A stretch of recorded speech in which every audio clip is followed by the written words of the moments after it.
കർത്താവ് എല്ലാവരെയും വിധിപ്പാനും അവർ അകൃത്യോട് ചെയ്ത ഹത്യവിരുദ്ധമായ സകല പ്രവൃത്തികളും നിമിത്തം ഹത്യകെട്ട പാപികൾ തന്റെ നേരെ പറഞ്ഞ സകല നിഷ്ഠൂരങ്ങളും നിമിത്തവും ഹത്യകെട്ടവരെ ഒക്കെയും ബോധം വരുത്തുവാനും 1000 വിശുദ്ധന്മാരോട് കൂടെ വന്നിരിക്കുന്നു.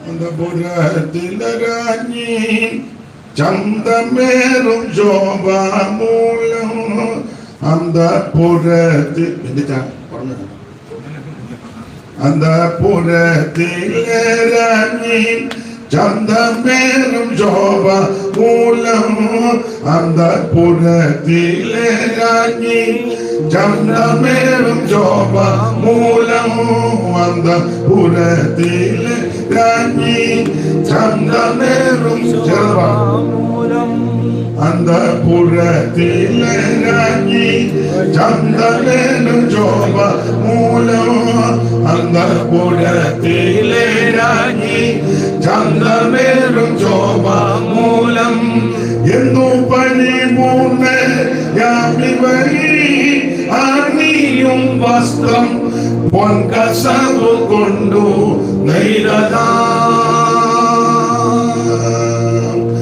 എന്നു പരിപൂർണ്ണ യാമവരി അണിയും വസ്ത്രം പൊൻകസവു കൊണ്ടു നെയ്തതാ എന്നു പരിപൂർണ്ണ യാമവരി അണിയും വസ്ത്രം പൊൻകസവു കൊണ്ടു നെയ്തതാ എൻ മനസ്സുയരുന്നതോ നന്മയേറും വചനത്താൽ എൻ മനസ്സുയരുന്നതോ നന്മയേറും വചനത്താൽ എൻ മനസ്സുയരുന്നതോ നന്മയേറും വചനത്താൽ എൻ മനസ്സുയരുന്നതോ നന്മയേറും വചനത്താൽ എൻ മനസ്സുയരുന്നതോ നന്മയേറും വചനത്താൽ ചിന്മയരാജനെ കുറിച്ചു പാടിയ കഥ ചെമ്മയോടറിയിച്ചിടുന്നു ചിന്മയരാജനെ കുറിച്ചു പാടിയ കഥ ചെമ്മയോടറിയിച്ചിടുന്നു ചിന്മയരാജനെ കുറിച്ചു പാടിയ കഥ ചെമ്മയോടറിയിച്ചിടുന്നു. കരമുയർത്തി ദൈവത്തെ മഹത്വപ്പെടുത്താം. മാന്യ മകള് നന്നായിട്ട് പാടി, നിങ്ങളെല്ലാവരും നന്നായിട്ട് പാടിയതുകൊണ്ട് വലിയ പാട്ടുകാരുടെ കൈവെക്കുന്നില്ല. തന്നെയല്ല, സമയവും അധികം നമുക്ക് അതിന് ചെലവഴിക്കാനില്ലല്ലോ. ഈ രാവിലെ ദൈവവചനത്തിൽ നിന്ന് അല്പസമയം നമുക്ക് ചിന്തിക്കാം. വളരെ പരിചിതമായ തിരുവെടുത്ത് യൂദയുടെ ലേഖനം 14-15 തിരുവെടുത്ത്. ആദാം മുതൽ ഏഴാമനായ ഹാനോക്കും ഇവരെ കുറിച്ച് കർത്താവ് എല്ലാവരെയും വിധിപ്പാൻ അവർ അഭക്തിയോടെ ചെയ്ത ഭക്തിവിരുദ്ധമായ സകല പ്രവർത്തികൾ നിമിത്തവും ഭക്തികെട്ട പാപികൾ തന്റെ നേരെ പറഞ്ഞ സകല നിഷ്ഠൂരങ്ങൾ നിമിത്തവും ഭക്തികെട്ടവരെയൊക്കെയും ബോധം വരുത്തുവാൻ 1000 വിശുദ്ധന്മാരോടുകൂടെ വന്നിരിക്കുന്നു എന്ന് പ്രവചിച്ചു. ഇവിടെ യൂദായുടെ ലേഖനത്തിൽ യൂദ രേഖപ്പെടുത്തിയിരിക്കുന്നത് ഏഴാമനായ ഹാനോക്ക് പ്രവചിച്ചു. നമ്മൾ രാവിലെ ചിന്തിക്കാൻ ഉദ്ദേശിക്കുന്നത് ഹാനോക്ക് എന്താണ് പ്രവചിച്ചത്, ഏത് ഹാനോക്കാ പ്രവചിച്ചത്, പ്രവചിക്കാനുള്ള കാരണമെന്ന്, ഹാനോക്കിന് എന്തോ സംഭവിച്ചു, ഇതൊക്കെ ചിന്തിക്കാനാ കർത്താവിൽ ആശിക്കുന്നത്. സത്യവേദ പുസ്തകത്തിലെ നമുക്കറിയാം 66 പുസ്തകത്തിലെ 65-ാമത്തെ പുസ്തകമാണ് യൂദയുടെ ഈ ലേഖനം. നമുക്കറിയാം മൊത്തം 66 പുസ്തകം. പഴയ നിയമം 39, പുതിയ നിയമം 27. ഞാൻ എപ്പോഴും പറയും, ഏതാണ്ട് 40 എഴുത്തുകാർ 1600 കൊല്ലം കൊണ്ടാണ് ഇത് എഴുതി തീർത്തത്. എഴുത്തുകാർ പലരും തമ്മിൽ കണ്ടിട്ടില്ല, പക്ഷെ വായിച്ചു വരുമ്പോൾ ഒരാള് ഇവരെല്ലാം കൂടെ ഒന്നിച്ചിരുന്ന് എഴുതിയതുപോലെ തോന്നും. കാരണം പരിശുദ്ധാത്മാവിനെ നടത്തിട്ടില്ല. അതെ, യൂദായുടെ ലേഖനം വളരെ ഈടുറ്റ ലേഖനം. ഇവിടെ ബൈബിൾ സ്കൂളുമൊക്കെ നടത്തുകയും പഠിക്കുകയും പഠിപ്പിക്കുകയും ചെയ്യുന്നവരാണ് നിങ്ങളല്ല. അതുകൊണ്ട് ഞാൻ ഒരല്പം പേടിച്ചാ പറയുന്നത്. എന്തെങ്കിലും അപാകത വന്നിട്ടുണ്ടെങ്കിൽ ഞാൻ വിഷമിക്കുകയും ചെയ്യണം. ഈ യൂദായുടെ ലേഖനത്തിന് ഒരു വേറെ പഠിതാവ് കൊടുത്തിരിക്കുന്നത് ഈ പോസ്റ്റ് കാർഡാണ്. യൂദായുടെ ലേഖനം പോസ്റ്റ് കാർഡ്. വായിച്ച സഹോദരിയുടെ പേരെന്തുവാ? സുമ. വേറെ പുസ്തകത്തിൽ നോക്കരുത്, എന്നെ നോക്കണം. കാണാൻ വലിയ ചെലവൊന്നുമില്ലെങ്കിൽ നോക്കണം. യൂദായുടെ ലേഖനത്തിൽ എത്ര വാക്യമുണ്ട്? അങ്ങോട്ട് നോക്കാതെ ഇങ്ങോട്ട് നോക്കി പറഞ്ഞു. വായിച്ചതിന് നന്ദി, ദൈവം അനുഗ്രഹിക്കട്ടെ. 30 ഉള്ളതാണ്. ഇത്ര ഉണ്ടേ 25. എങ്ങനെയാ കുറയ്ക്കുന്ന ഓർത്താ?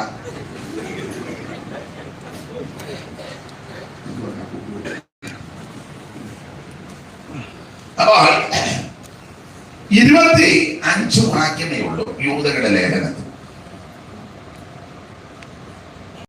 അതുകൊണ്ട് വേറെ പഠിതാക്കളിൽ ചിലർ പറയുന്നത് ഇത് ഒരു പോസ്റ്റ് കാർഡാണ്. Post card. എനിക്ക് ആംഗലേയ ഭാഷയൊന്നും വലിയ വശമില്ല. തെറ്റുകാരനെ തിരുത്തി തരണം. വെറുതെ എനിക്ക് ഒന്ന് തിരുത്തി തരണം. ഇത് പോസ്റ്റ് കാർഡാണ്. നമുക്കറിയാം പോസ്റ്റ് കാർഡ് ഒത്തിരി ഒന്നും എഴുതാനൊക്കത്തില്ല. പണ്ട് പോസ്റ്റ് കാർഡ് അയച്ചവരൊക്കെ ഇതിനകത്തുണ്ട്. ആർക്കാരൊന്നും ഞാൻ പറയുന്നില്ല. ഇല്ലെങ്കിൽ വേറെ പോസ്റ്റ് കാർഡ് ഇല്ലെങ്കിൽ ഒത്തിരി എഴുതാം. പോസ്റ്റ് കാർഡിൽ എഴുതുന്നതിൽ 2 ഇരട്ടി 3 ഇരട്ടി ഇല്ലെങ്കിൽ എഴുതാം. ഇപ്പോഴല്ലയോ ഫോൺ വിളിച്ച് ഇങ്ങനെ കണ്ടോണ്ടൊക്കെ പറയുന്നത്. പണ്ട് ലെറ്റർ അല്ലയോ കുവൈറ്റിലോട്ട് വരുന്നവരുടെ ഈ ലെറ്റർ കൊടുത്തു വിടുക. ഒരിക്കൽ എൻ്റെ ഈ ലെറ്റർ തന്നു. ഞാൻ വായിച്ചില്ല, പക്ഷെ എല്ലാം പൊട്ടിച്ചു. ആന്ത്രാക്സ് ഉള്ള സമയമാണ്. വായിച്ചില്ല. കാരണം ഒരുത്തനെ വിശ്വസിക്കാൻ പറ്റില്ല. വേറൊരു സഹോദരൻ്റെ നമ്മുടെ ജൂബി ദാനിയേൽ പാസ്റ്ററുടെ മകനാണ്. ഇപ്പൊ അവനെ അമേരിക്കയിലെ ഹ്യൂസ്റ്റണിലുണ്ട്, ജോഷിനെ. ഞാൻ പറഞ്ഞു പൊട്ടിക്കാൻ പറഞ്ഞു. വായിക്കരുത്. ഞാൻ വായിച്ചോന്ന് അറിയത്തില്ല. വായിച്ചില്ലെന്നാ തോന്നുന്നത്. പൊട്ടിക്കണം. കാരണം എന്തേലും കുരുക്കുണ്ടെങ്കിൽ നമ്മൾ വെട്ടിനകത്തും. അപ്പം അങ്ങനെ ലെറ്ററിന്റെ പ്രത്യേകത ഇല്ലെങ്കിൽ ഒത്തിരി അതിനകത്ത് എഴുതാം. ചിലർ എഴുതി തീർന്നു കഴിയുമ്പം ഒരു കാര്യം ഓർത്തു. അപ്പൊ ഒട്ടിക്കുന്നതിന് മുന്നേ ആ സൈഡിലും കൂടെ വായിക്കണേ. നമ്മൾ തിരിച്ചു വെച്ച് വായിക്കണം. അപ്പൊ ഇല്ലെങ്കിൽ ധാരാളം കാര്യം നമുക്ക് എഴുതാം. പക്ഷേ പോസ്റ്റ് കാർഡിൽ ഒത്തിരി എഴുതാനൊക്കത്തില്ല. പോസ്റ്റ് കാർഡിന്റെ ഒരു പ്രത്യേകത എല്ലാവർക്കും വായിക്കുകയും ചെയ്യാം. എല്ലാവർക്കും വായിക്കാം. ഇല്ലെങ്കിൽ എല്ലാവർക്കും വായിക്കാനൊക്കത്തില്ല. അപ്പം യൂദായുടെ ലേഖനം ഒരു പോസ്റ്റ് കാർഡാണെന്നാ പറയുന്നത്. കാരണം ഒത്തിരി ഒന്നും എഴുതിയിട്ടില്ല. പക്ഷെ എഴുതിയതെല്ലാം നല്ല ഈടുറ്റ കാര്യം. അത് 25 വാക്യമേ ഈ ലേഖനത്തിലുള്ളൂ. യൂദയുടെ ലേഖനത്തിൽ 25 വാക്യം. ഇതുപോലെ 25 വാക്യമുള്ള വേറൊരു പുസ്തകമുണ്ട്. ഏതാ?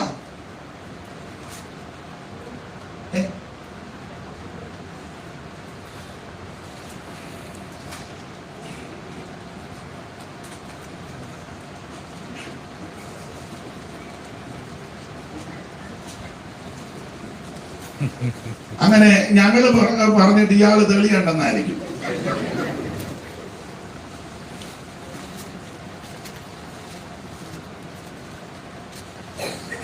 നിങ്ങൾ യോഗം കഴിയുമ്പോ പറഞ്ഞാൽ മതി.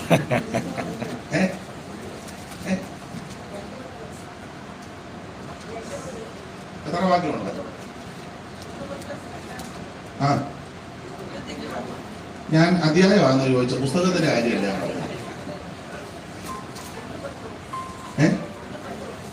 മൊത്തം 25 വാക്യമുള്ളൂ.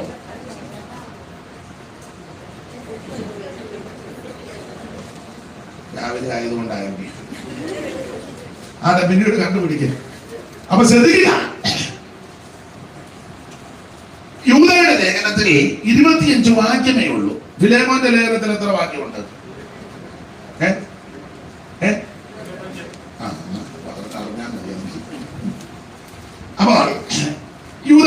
ലേഖനം വളരെ ഈടുറ്റ ലേഖനമാണ്. ഈ യൂദ നമുക്കറിയാം ഏത് യൂദായാണ്, ദൈവമക്കൾക്ക് അറിയാം. വേദപുസ്തകം പഠിക്കുന്ന ഏത് യൂദായ? ഒന്നാം വാക്യമായില്ലേ? യാക്കോബിന്റെ സഹോദരനുമായ യൂദ. അപ്പൊ യൂദ ഏതാണ്? ഒന്നുകൂടെ നന്നായിട്ട് പറയാം. ഈ ക്രിസ്തുയേശുവിന്റെ ദാസനും യാക്കോബിന്റെ സഹോദരൻ. അതിന് യാക്കോബിന്റെ സഹോദരൻ എന്ന് പറയാൻ കാര്യം, വേറൊരു ഭാഗത്ത് ഒരു പദം കൊടുത്തിട്ടുണ്ട്, യാക്കോബിന്റെ മകനായ യൂദ. അങ്ങനെ വേറൊരു ഭാഗത്തുണ്ട്. മലയാളത്തിൽ അങ്ങനെയാണ് കൊടുത്തിരിക്കുന്നത്. അതുകൊണ്ടാണ് മലയാളത്തിൽ ഇങ്ങനെ ഇത് കൊടുത്തിരിക്കുന്നത്. അപ്പോസ്തല പ്രവൃത്തി 1:12 മുതൽ വായിച്ചു.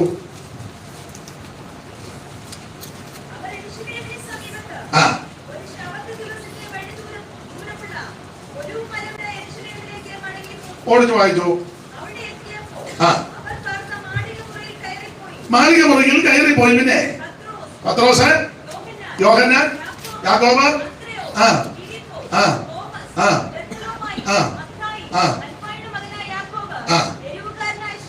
ശിമോൻ, യാക്കോബിന്റെ മകനായ യൂദ. അപ്പൊ മലയാളത്തിൽ യാക്കോബിന്റെ മകന് നമ്മുടെ പ്രയോഗം വന്നതുകൊണ്ടാണ് യൂദയുടെ ലേഖനത്തിൽ വളരെ ക്ലിയറായിട്ട് എഴുതി യാക്കോബിന്റെ സഹോദരൻ. അവിടെ മകനെന്ന, ഇവിടെ സഹോദരൻ. അതെന്താന്ന് ചോദിച്ചാൽ നാടൻ ഭാഷ പറഞ്ഞ ചിലർക്ക് അപ്പനെയും മോനെയും കണ്ടാൽ തിരിച്ചറിയാൻ വേണ്ട, അമ്മയും പെങ്ങളെയും കണ്ടാൽ തിരിച്ചറിയത്തില്ല. ആത്മീയ ലോകത്ത് കൊണ്ട് ചേട്ടനെയും അനിയനെയും കണ്ടാൽ തിരിച്ചറിയത്തില്ല. ദൈവദാസനെയും അല്ലെങ്കിൽ അപ്പനെയും അമ്മയും ഒന്നും കണ്ടാൽ തിരിച്ചറിയാത്ത ധാരാളം ആൾക്കാരുണ്ട്. അപ്പൊ അവർക്കൊരു തിരിച്ചറിവും കൂടെ ആയിക്കോട്ടെന്ന് ഓർത്താം. അതെ. അപ്പൊ ഇവിടെ യാക്കോബിന്റെ സഹോദരനായ യൂദ എന്ന് പറഞ്ഞാൽ യേശു ക്രിസ്തുവിന്റെ അർത്ഥ സഹോദരനാണ്. നമ്മുടെ കർത്താവിന് വേറെയും സഹോദരന്മാരുണ്ടായിരുന്നു എന്ന് പറഞ്ഞാൽ മറിയം നിത്യകന്യകയല്ല. ക്രിസ്തുയേശുവിനെ പ്രസവിച്ച അനന്തരം ഈ അമ്മയ്ക്ക് വീണ്ടും മക്കള് ഉണ്ടായി. വേറെ പുസ്തകത്തിൽ ധാരാളം തെളിവുണ്ട്. ഒരു വാക്യം വായിച്ചു, മർക്കോസ് 6:3. ഇതെല്ലാം നമുക്ക് അറിവുള്ള വാക്യമാ, നിങ്ങളെ ഒന്ന് ഓർപ്പിക്കുന്നതേ ഉള്ളൂ. 6:3. ഇവൻ മറിയയുടെ മകനും യാക്കോബ്, യോസെ, യൂദ, ശിമോൻ എന്നിവരുടെ സഹോദരനുമായ തച്ചനല്ലേ. അപ്പോൾ ഈ വാക്യത്തിന്റെ വെളിച്ചത്തിൽ മറിയം എന്ന് പറയുന്ന മാന്യ മാതാവിന് വീണ്ടും മക്കളുണ്ടായി. അതുകൊണ്ട് വചനം വിശ്വസിക്കുന്ന, വചനം പഠിക്കുന്ന, ദൈവത്തെ ഭയപ്പെടുന്ന വേർപെട്ട ദൈവമക്കൾ മറിയത്തെ നിത്യകന്യകയായി അംഗീകരിക്കാത്ത. മറിയ നല്ല അമ്മയോ നല്ല സഹോദരിയാ, മാന്യ വനിതയാ, പക്ഷെ നിത്യകന്യകയല്ല. നമ്മുടെ കർത്താവാകുന്ന വിശ്വാനം പോരാനും പ്രസവിച്ച് അനന്തരം വീണ്ടും അമ്മയ്ക്ക് മക്കളുണ്ടായി.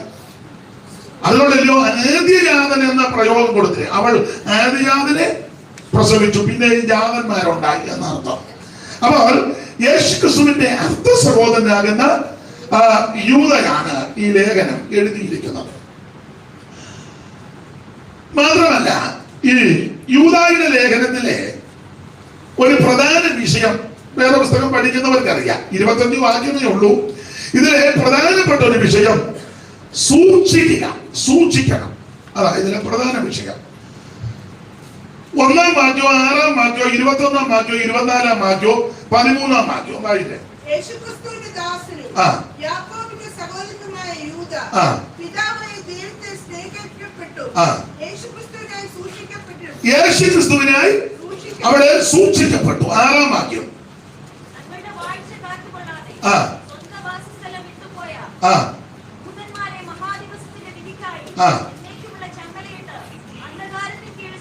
അവിടെ സൂക്ഷിച്ചു എന്ന പദം 13-ാം വാക്യം.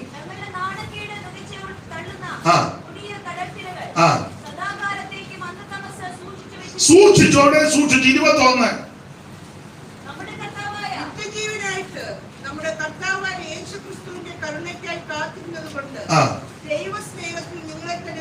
സൂക്ഷിച്ചു 24.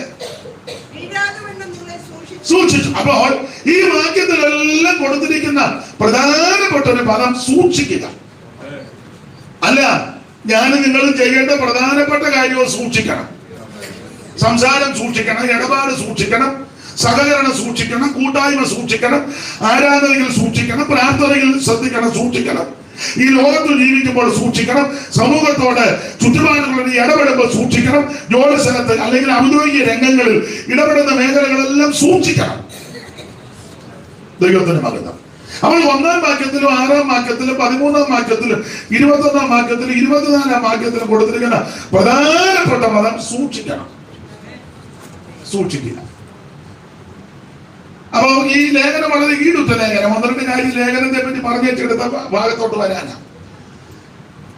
മാത്രമല്ല, ഓർപ്പിച്ചല്ലോ, 25 വാക്യമേ ഈ ലേഖനത്തിലുള്ളൂ. പക്ഷേ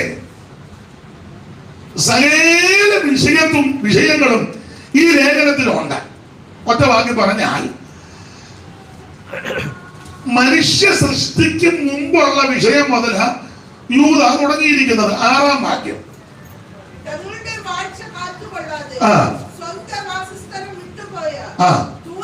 അപ്പൊ ശ്രദ്ധിക്കുക, സ്വന്തം വാസസ്ഥലം വിട്ടുപോയ ദൂതന്മാരുടെ വിഷയം മുതൽ യൂദ തുടങ്ങിയിരിക്കുന്നത്.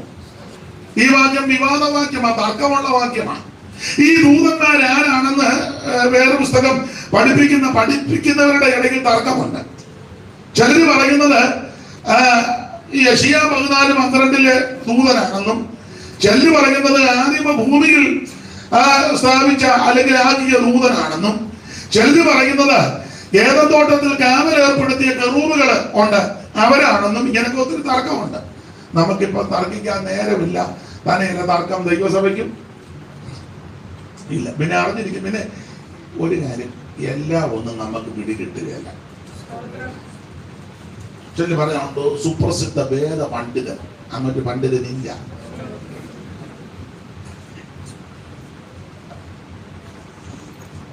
എന്തെല്ലാം കാര്യം ഇതിനകത്ത് മനസ്സിലാകാനുണ്ട്. ഇനി ഒത്തിരി കാര്യം. നമ്മുടെ എന്റെ നിങ്ങളുടെയൊക്കെ ഇരിപ്പും ഭാവം കണ്ട ഇത് മുഴുവൻ പഠിച്ചിരിക്കുക. ഇനി വേറെ ഉണ്ടേത്താ, അത് നമ്മുടെ ആ ഭാവം കണ്ടാൽ അങ്ങനെ തോന്നും. നമുക്ക് മനസ്സിലാകാത്ത എന്തും വീണ്ടും കാര്യമായി ഇതിനകത്ത് തന്നിരിക്കുന്നു. എന്റെ എളിയ അനുഭവം പറയാം, നിങ്ങൾ ഇഷ്ടപ്പെട്ട യോജിച്ചാൽ മതി. ഇത് പഠിക്കും തോറും ഒരു കാര്യം മനസ്സിലായി നമുക്കൊന്നും അറിയത്തില്ല. എന്റെ കാര്യമാണ് ഞാൻ പറയുന്നത്. ഇത് പഠിക്കും തോറും ഒരു കാര്യം ബോധ്യപ്പെടുക, നമ്മൾ ഒന്നും നമുക്ക് അറിയത്തില്ല. രണ്ടാമത്തെ ഒരു കാര്യം, ഇത് പഠിക്കും തോറും ധ്യാനിക്കും തോറും നമ്മുടെ കർത്താവിനോട് സ്നേഹം കൂടുക. കാരണം ഇത് പഠിക്കാനും കേൾക്കാനും അറിയാനും എനിക്ക് ഈ ആയുസ്സിൽ അവിടുന്ന് ഭാഗ്യം തന്നിട്ടുണ്ട്. നമ്മൾ ഇതിനൊന്നും യോഗ്യരല്ലായിരുന്നു. നമ്മളെക്കാൾ മിടുക്കന്മാർ ഉന്നതന്മാരൊക്കെ കിടക്കുമ്പോഴാണ് പൊടന്മാരാകുന്ന നമുക്കിത് ദൈവം വെളിപ്പെടുത്തി തന്നിരിക്കുന്നത്. സ്തോത്രം. അതെ, നമ്മുടെ കേരളത്തിലെ പ്രധാന വ്യക്തിയായിരുന്നല്ലോ മൺമറഞ്ഞ ഇന്ത്യൻ പ്രസിഡന്റ് KR നാരായണൻ അവർകൾ. വളരെ കഴിവുള്ളതാണ്. അങ്ങനത്തെ ഞാൻ നമ്മുടെ കേരളത്തിലെ ആയതുകൊണ്ട് അങ്ങനെ പറഞ്ഞു. വേറെ പ്രഗത്ഭന്മാര്, പക്ഷെ അവർക്ക് ആർക്കും വെളിപ്പെടാത്തതാണ്. പൊട്ടനായ എനിക്ക് ദൈവം വെളിപ്പെടുത്തുന്നത്. അതുകൊണ്ട് കർത്താവിനോട് സ്നേഹം കൂടുതലാണ്. അദ്ദേഹത്തെ വെച്ച് മാനുഷികമായി നോക്കിയാൽ നമുക്ക് യാതൊരു യോഗ്യതയും. ഒരു പുള്ളി കുഴവൂരിൽ നിന്ന് നടന്ന് കോട്ടയത്ത് വന്നാ പഠിച്ചത്. നമുക്ക് വണ്ടി കിട്ടാൻ പോലും പിള്ളേർ പോകില്ല. ലണ്ടനിൽ പോയി പഠിച്ചു. എന്തോ നല്ല ഉന്നതനായ മനുഷ്യന്. കേരളത്തിന് അതുപോലെ അടുത്ത കാലത്ത് മരിച്ച ഹരിത വിപ്ലവത്തിന്റെ ഞങ്ങളുടെ നാട്ടുകാരനാ, കുട്ടനാട്ടുകാരനാ, MS സ്വാമിനാഥൻ. ഹരിത വിപ്ലവം. നിങ്ങൾ കുവൈറ്റിലെ വിപ്ലവമേ അറിഞ്ഞു പോകും. അപ്പൊ അദ്ദേഹം വളരെ ഉന്നതനായ മനുഷ്യനാണ്. അപ്പൊ എന്റെ ഒരു ഭാഷയെ പറയാ, ആ ഉന്നതരാകുന്ന അവർക്ക് വെളിപ്പെടാത്തതാ. അതുകൊണ്ട് കർത്താവിനോട് നമുക്ക് സ്നേഹം കൂടുതലാണ്. അവിടുത്തെ വചനം ധ്യാനിക്കണം. നിൻമുഖകാന്തിയൻ മ്ലാനത നീങ്ങും, നിൻമുഖകാന്തിയൻ മ്ലാനത നീങ്ങും, നിൻമധുരാമൃതവചനം ഖിന്നതയാകവേ പോകും, നിൻമധുരാമൃതവചനം ഖിന്ന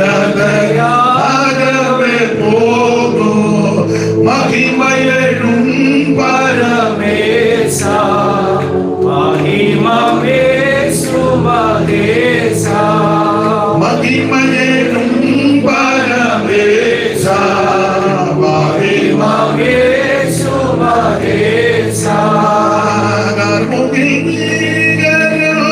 ആയി വരും നേരം മുകിൽ ഭീകരമായി വരും നേരം കാൺമോ നിയമത്തിൻ ആയതിൽ തീരുമൻ മഹിമയേകും പരമേശ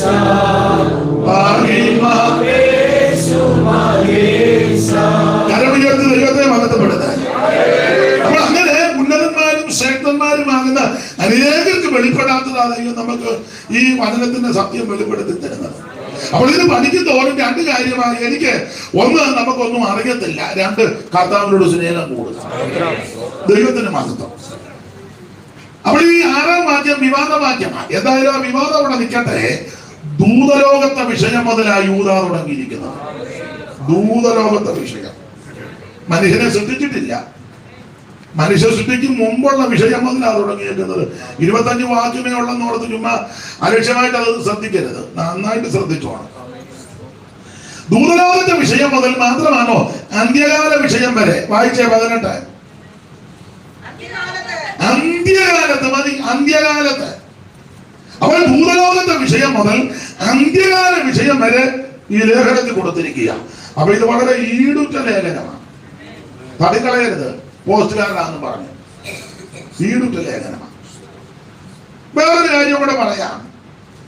ഈ ലേഖനത്തിന്റെ വേറൊരു വൈശിഷ്ട്യം ഞാൻ ഓർപ്പിച്ചല്ലോ തുടക്കത്തിൽ. 40 എഴുത്തുകാരാ വേറെ പുസ്തകം എഴുതിയത്. 40 എഴുത്തുകാർ.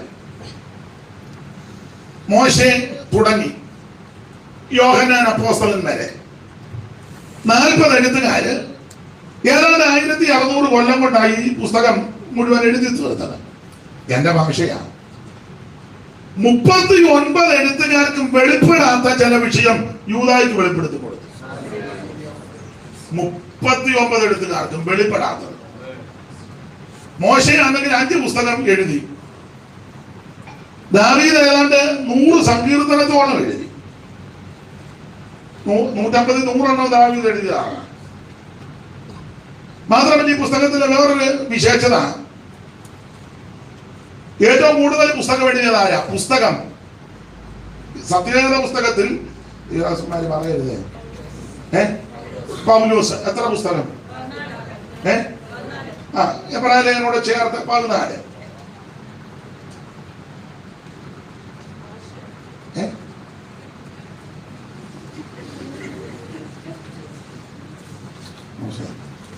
പുസ്തകം കൂടുതൽ പൗലോസിൽ. പക്ഷെ അധ്യായം കൂടുതൽ എഴുതിയതാരാ? മോശെ. ഉൽപ്പത്തി പുസ്തകം എത്ര അധ്യായം ഉണ്ട്? നോക്കാതെ പറ. മോശകാന്തിന്ന് പറയുന്നത്. പുറപ്പാട് എത്രയുണ്ട്? പിന്നെ എങ്ങനെയൊക്കെ അറിയാവുന്ന? ഉൽപ്പത്തി 50 അധ്യായം, പുറപ്പാട് 40 അധ്യായം, ലേവ്യ 27 അധ്യായം, സംഖ്യ 36 അധ്യായം, ആവർത്തനം 34. കൂട്ടി കഴിയുമായിരിക്കില്ലേ? എല്ലാം കൂടെ 50, 40, 27, 36, 34 എത്രയുണ്ട്? മാത്സ് ആണോ എടുത്തേക്കുന്നത്?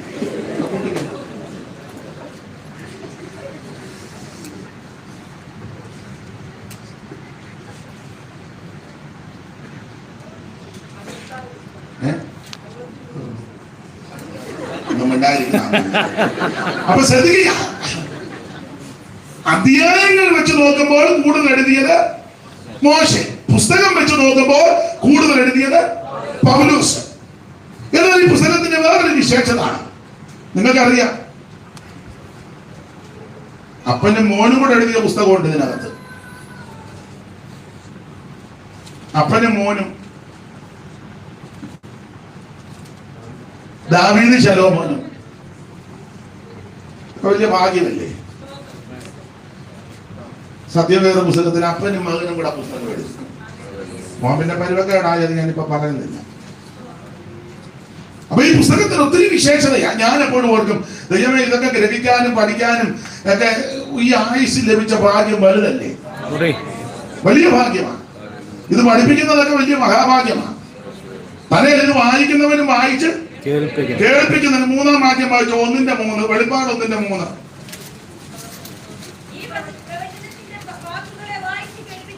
കേൾപ്പിക്കുന്നവനും കേൾപ്പിക്കണം, വായിച്ച് കേൾപ്പിക്കണം കേട്ടോ. ആ, കേൾക്കുകയും ചെയ്യണേ, ഉണങ്ങരുത്. കേൾപ്പിക്കുകയും ചെയ്യണം, കേൾക്കുകയും ചെയ്യണം. പിന്നെ അതിനുപരി ഇത് പ്രമാണിക്കുന്നവർ ഭാഗ്യവാന്മാരെ. അപ്പൊ നമ്മുടെ ആയുസ്സരിക്കലൊക്കെ ലഭിച്ചത് വലിയ മഹാഭാഗ്യമാണ്. ചിലരുടെ ഇരിപ്പൊക്കെ കണ്ട് ഇതുപോലൊരു ജാതി നല്ല നൃത്തം ചെയ്ത് ദൈവത്തെ മഹത്വപ്പെടുത്താം.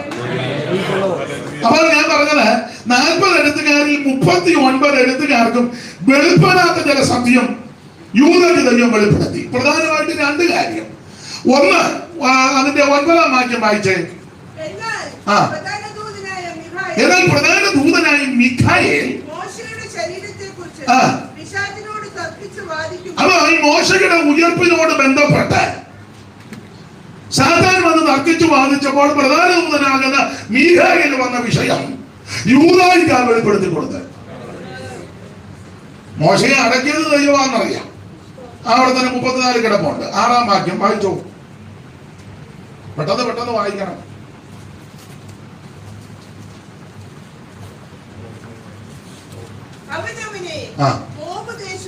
എന്നാ ദേശം? ആയിക്കോട്ടെ.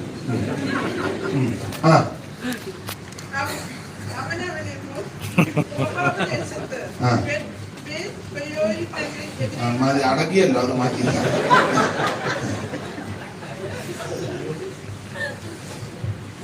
എന്നാലും സഹോദരി അഭിനന്ദിക്കുന്നത് ചെടികടാന്ന് വായിക്കുന്നില്ല. ദൈവം അനുഗ്രഹിക്കട്ടെ, എല്ലാവരും ദൈവം അനുഗ്രഹിക്കട്ടെ. ഇപ്പൊ വേറെ സഹോദരിമാരാ, അവള് തന്നെ ഏറ്റോട്ടെ, നമ്മൾ മിണ്ടായിട്ട് ആർക്കാന്നെ ബോധമുള്ളവനല്ല വല്ലതും വിളിച്ചു പറഞ്ഞ സഹോദരി കേൾക്കുന്നില്ല. ദൈവം അനുഗ്രഹിക്കട്ടെ. അവരെല്ലാം വായിക്കുന്നവരാ. ഇങ്ങനെ പങ്ങിയിരിക്കുന്നത് നേരത്തെ പറഞ്ഞിട്ടുണ്ട്. വിവരമില്ലാത്തവനാ വരുന്നത്.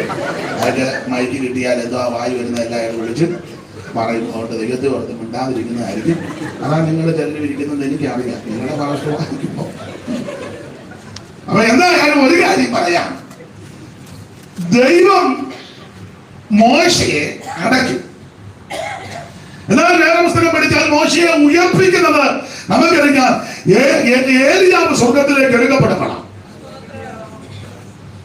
ആ ഭാഗം നിങ്ങൾ പഠിച്ചാൽ വേറെ വാക്യങ്ങൾ ചേർത്ത് കണക്ട് ചെയ്താൽ പറയേണ്ടത്.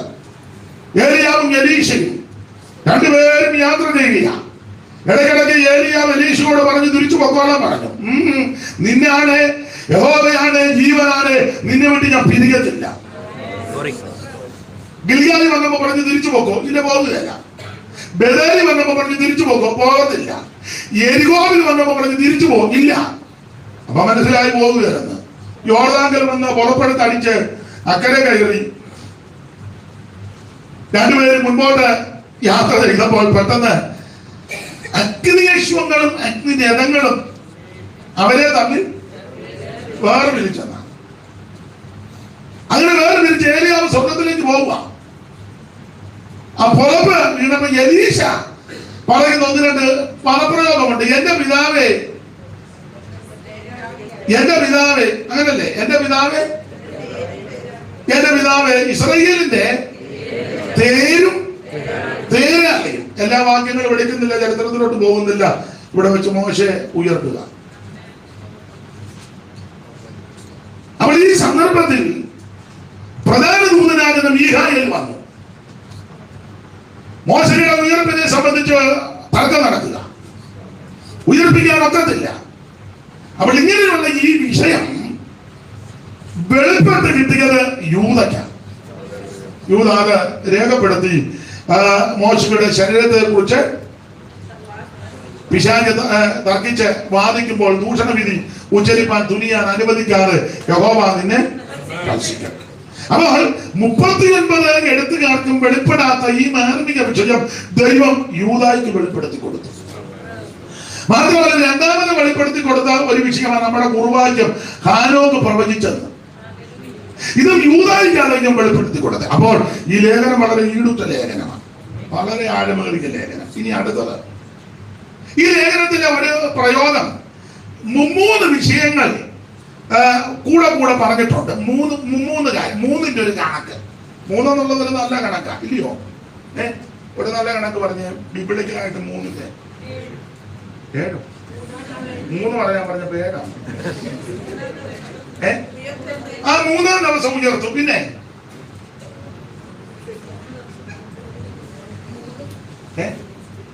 ആ മൂന്നാം ദിവസം ചോദിച്ചു. ആദ്യം അങ്ങ് പറ പിതാവും പുത്രനും പരിശുദ്ധാത്മാവും. അതിലെ ഏറ്റവും വലിയ കാര്യം.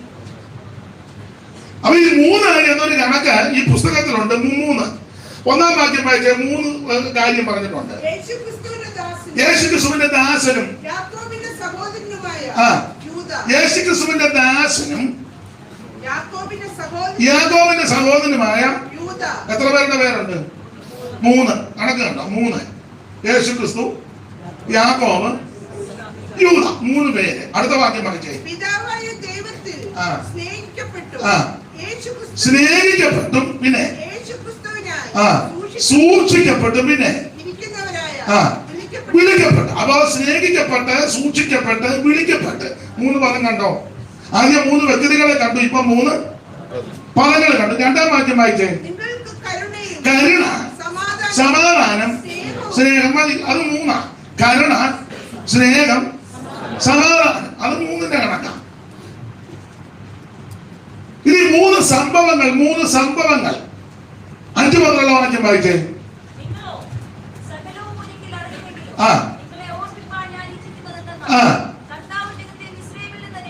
മിസ്രയീമിൽ നിന്ന് രക്ഷിച്ചിട്ടും വിശ്വസിക്കാത്തവരെ നശിപ്പിച്ച വിഷയം ഒരു സംഭവം. അടുത്തത് വാഴ്ച കാത്തുകൊള്ളാതെ സ്വന്തം വാസത്തിൽ വിട്ടുപോയ ദൂതന്മാരെ പിടിച്ചു ബന്ധിച്ചു. അത് വേറൊരു സംഭവം. 3 സോദോം ഗോമോറ എന്ന ആ സംഭവം. ഈ മൂന്ന് സംഭവം. അപ്പൊ മൂന്നിന്റെ കണക്കാണ്. വിശ്വസിക്കാത്തവരെ നശിപ്പിച്ച ഒരു സംഭവം, ദൂതന്മാരെ പിടിച്ച് ബന്ധിച്ച ഒരു സംഭവം, സോദോമിൽ ദൈവം ചെയ്ത ന്യായവിധി. 3 സംഭവം. അപ്പൊ ഈ മൂന്നിന്റെ കണക്ക് ഈ ലേഖനത്തിൽ ധാരാളമുണ്ട്. ഇനി 3 വ്യക്തികള്. 11 വായിച്ചേ. 11. അയ്യോ കഷ്ടം. ഒന്ന് കൈ നല്ല പറ്റിയ പുള്ളിക്കാരാ. കൈ വിലയ. അടുത്തത് കക്ഷിയാ വിലയ. 3. അടുത്തത് കോരൻ. അപ്പൊ കൈയിന് വിലയ, കോരൻ. 3 നല്ല പറ്റിയ പുള്ളിക്കാരാ.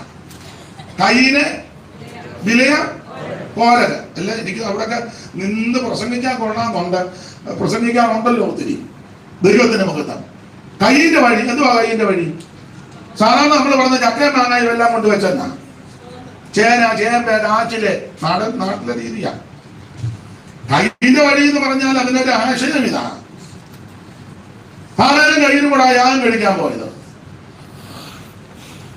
ഹാവേല് കടിഞ്ഞൂലിൽ നിന്നൊരു ആട്ടിൻകുട്ടിയെ കയ്യിന് നിലത്തിലല്ല പോ.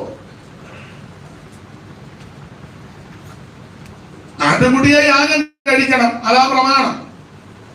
കാരണം ഏതിനെയും ഇറക്കി വിടുന്നതിന് മുന്നേ ഒരു കുഞ്ഞാടിനെ അവിടെ അറുത്തിട്ടുണ്ട്. അതുകൊണ്ടാണല്ലോ തോല് ഉടിപ്പിച്ചിങ്ങോട്ട് വിട്ടത്.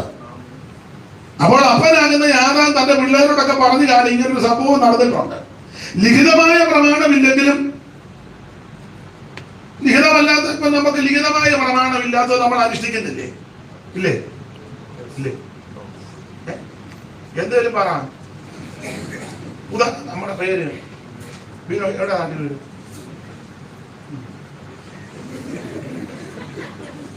അപ്പൊ ഈ ലിഖിതമായ പ്രമാണമില്ലെങ്കിലും നമുക്ക് ചില ധാർമ്മിക പ്രമാണമുണ്ട്. ഉദാഹരണം, ലിഖിതമായ പ്രമാണമില്ല. ഏതാ? വേദപുസ്തകത്തിൽ എഴുതിയിട്ടില്ല പുക വലിക്കരുതെന്ന് എഴുതിയിട്ടുണ്ടോ? പറ. ഉണ്ടെങ്കിൽ ഉണ്ടെന്ന് പറ. ഉണ്ടോ? ഇല്ല. പിന്നെ എന്നാ വലിക്കാത്ത? ചുമക്കുന്നോണ്ടാണോ?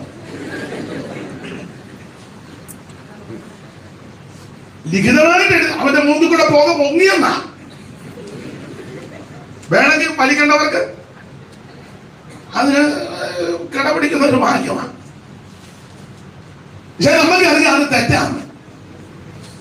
തെറ്റാണെന്ന് അറിയാം. ഇങ്ങനെ ഒത്തിരി കാര്യമുണ്ടെല്ലാം പറയാൻ നേരമില്ല. അപ്പോൾ ലിഖിതമായ ഒരു പ്രമാണം അതുവരെ കൊടുത്തിട്ടില്ല. ലേവ്യ പുസ്തകത്തില് പ്രമാണം കൊടുക്കണം. പക്ഷേ ഒരു കുഞ്ഞാടിനെ യാഗം കഴിക്കണമെന്നുള്ളത് പ്രമാണമാണ്. പക്ഷെ കയ്യിൽ അത് ചെയ്തില്ല. കയ്യിൽ നിരത്തിലെ അനുഭവത്തിൽ നിന്ന് കൊണ്ടുവന്നു എന്ന് പറഞ്ഞ കയ്യിന്റെ വഴി എന്നാന്ന് പറഞ്ഞാൽ എന്റെ ഇപ്പൊ ഇതേ ഉള്ളു, ഇഷ്ടമുണ്ടെ സ്വീകരിച്ചാണ്. ഇതാ കയ്യിന്റെ വഴി. എന്റെ ചിലപ്പോ കാറ്റിലും ചേമ്പും ചേന ഉള്ളൂ, അത് വേണമെങ്കിൽ സ്വീകരിച്ചാൽ മതി.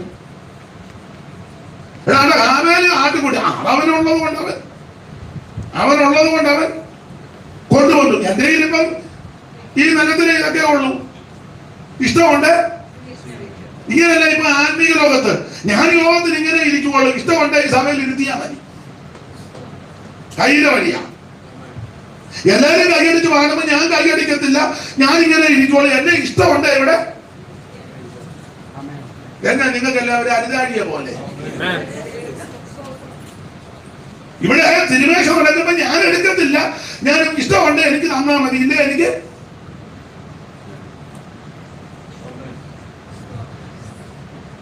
ഞാൻ ഒന്ന് രണ്ട് കാര്യം കൂടെ പറഞ്ഞോട്ടെ. പ്രശ്നമാകരുത്. ഞാന് കൊമ്പമീശ വെച്ചോണ്ട് ചിലപ്പം വന്നിരിക്കും, ഇഷ്ടമുണ്ട് എന്നെ ഇവിടെ ഞാൻ പറയാൻ പോവുക. പണ്ട് കരിയമ്പള്ളി ചാക്കോട്ടൻ ആധാരം പിടിച്ചതുപോലെ ആധാരം പിടിച്ചുകൊണ്ടിരിക്കുക വെണ്ടർ കുഞ്ഞുഞ്ഞ്. അപ്പൊ ചോദിച്ചു, ചാക്കോച്ച എഴുതിക്കോട്ടെ. എഴുതാതില്ലല്ലോ, കാശുമൊക്കെ അടച്ച് എഴുതാൻ പോവുക.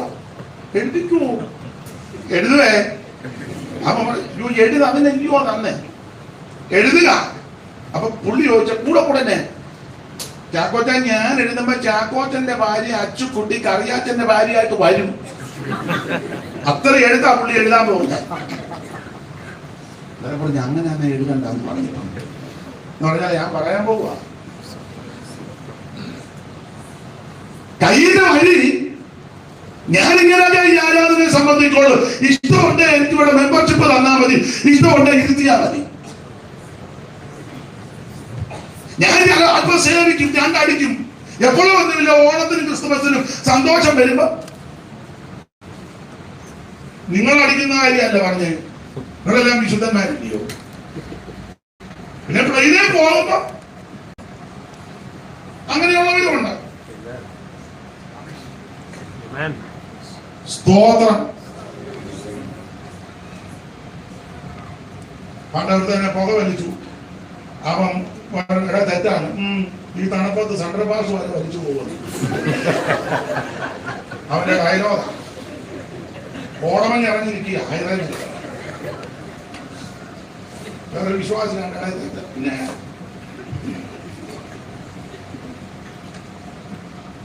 അപ്പൊ കയ്യിന്റെ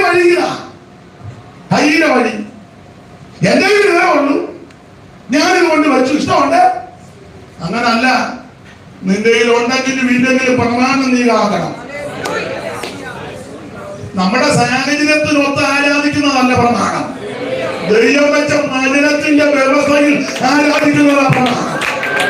എന്റെ സാഹചര്യം ഇങ്ങനെ, എന്റെ അവസ്ഥ ഇങ്ങനെ, എന്റെ അവസ്ഥ ദൈവമാണെങ്കിലും എനിക്ക് ഇങ്ങനെ ഒപ്പം അല്ലല്ല. ദൈവം വെച്ച വ്യവസ്ഥ പോലെ, ദൈവം തന്നിരിക്കുന്ന പ്രമാണം പോലെ, ദൈവത്തിന്റെ വചനത്തിന്റെ വ്യവസ്ഥ പോലെ ആരാധിക്കുന്ന, കൂട്ടാക്കി ആചരിക്കുന്ന, ദൈവത്തെ ഭരിക്കുന്ന, ദൈവത്തിന്റെ ഭൈരവരെ അങ്ങനെ വേണം ദൈവത്തെ ആരാധിക്കാൻ.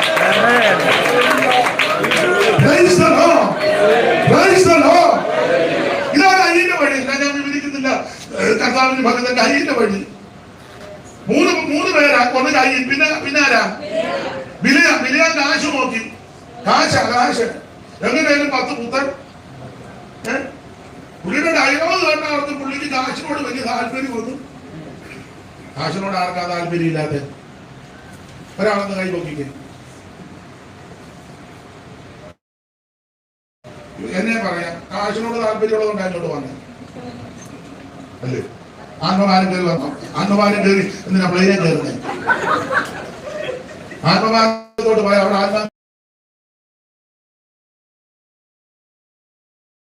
ആത്മാക്കള്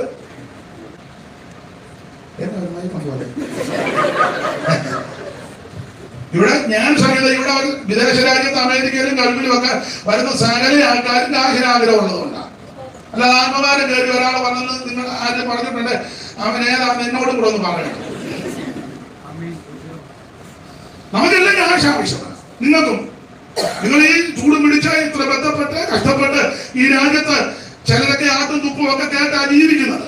എന്ത് ഭയപ്പെട്ട, എന്ത് ബന്ധപ്പെട്ട, എന്ത് പേടിച്ച അതെല്ലാം ജീവിക്കുന്നത്. ഈ ലോകത്ത് ജീവിക്കുമ്പോൾ അടിസ്ഥാനപരമായ ചില കാര്യം വേണം. പക്ഷെ ഉണ്ടാക്കരുത്, മറ്റുള്ളവരെ ചതിച്ചുണ്ടാക്കരുത്, മറ്റുള്ളവരെ കുതികാല് വട്ടി ഉണ്ടാക്കരുത്, ഒരുതരം വഞ്ചിച്ചു നീ 10 മുത്തം ഉണ്ടാക്കരുത്. നിന്റെ കാര്യം വേണ്ടി പാലിക്കണം. ഞങ്ങൾ ദൈവദാസന്മാർ ഇവിടെ വരുമ്പോൾ ദൈവമക്കൾ അനേകരെ നിങ്ങൾ മാനിക്കുന്നവരാ. അത് സൂത്രം പറഞ്ഞ് മേടിക്കരുത്, കള്ളം പറഞ്ഞ്. പണ്ടൊരാൾ പറഞ്ഞ് ഞാൻ ഓർഫണേജ് നടത്തുക, 4-5 പെൺപിള്ളേരുണ്ടെന്ന്. പിന്നീട് ചോദിച്ച മനസ്സില 1 ഭാര്യ 2 ഭാര്യയാണ്, 3 പെൺപിള്ളേര്. കള്ളം പറഞ്ഞോ? ഇല്ല.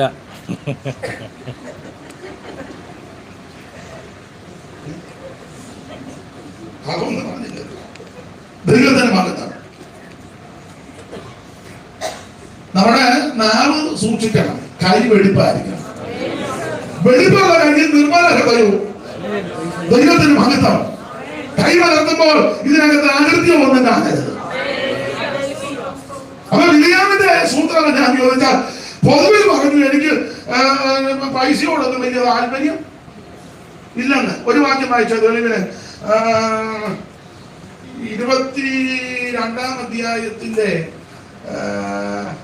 14-ാമോ 15-ാമോ വാക്യം. ബിലിയാം പറഞ്ഞൊരു ഡയലോഗ് ഉണ്ടല്ലോ, 7:25 സംഖ്യാപുസ്തകം എഴുതി. പെട്ടെന്ന് വായിക്കണേ. ബിലിയാം ബാലാക്കിന്റെ ഭൃത്യന്മാരോട് ആ പദം വായിച്ചേ. പെട്ടെന്ന് വായിച്ചല്ലോ, ദൈവം അനുഗ്രഹിക്കട്ടെ. ബിലിയാം ബാലാക്കിന്റെ ഭൃത്യന്മാരോട്, ബാലാക്ക് തന്റെ ഗൃഹം നിറച്ച് പൈസ തരുന്ന കാര്യമാ. ബാലാക്ക് തന്റെ ഗൃഹം നിറച്ച് വെള്ളിയും പറഞ്ഞ പൈസ കാശ് എനിക്ക് തന്നാലും എന്റെ ദൈവമായ യഹോവയുടെ കൽപ്പന ലംഘിച്ച് ഏറെയോ കുറയോ. ഇതിനോട് പറഞ്ഞ ഈ വാക്യം വായിച്ചാൽ നമ്മൾ ഓർക്ക് ബിലിയാമിന് കാശിനോട് യാതൊരു താല്പര്യോ ഇല്ലെന്ന് നമുക്ക് തോന്നും. ഈ വാക്യം വായിച്ചാൽ ആരാണ് എനിക്ക് ഗൃഹം നിറച്ച് വെള്ളിയും പോയിട്ട് തന്നാലും ഞാൻ പ്രമാണം വിട്ട്. ഇത് പുൽപ്പിറ്റാൽ നിന്ന് മൈക്ക് കിട്ടിയപ്പോ പറഞ്ഞതാ ഞാൻ സാഹിതം. ദൈവം നമ്മുടെ ഹൃദയം അറിയുന്നവനാ. ഞാൻ എന്നെ കൂടെ പ്രതികാരം പറയാ, പുൽപ്പിറ്റാൽ നിന്ന് മൈക്ക് കിട്ടുമ്പോ എന്റെ ഭാഷയാ കേട്ടോ, എനിക്ക് വലിയ സ്റ്റാൻഡേർഡൊന്നുമില്ല. അത് നല്ലതുമാണ്.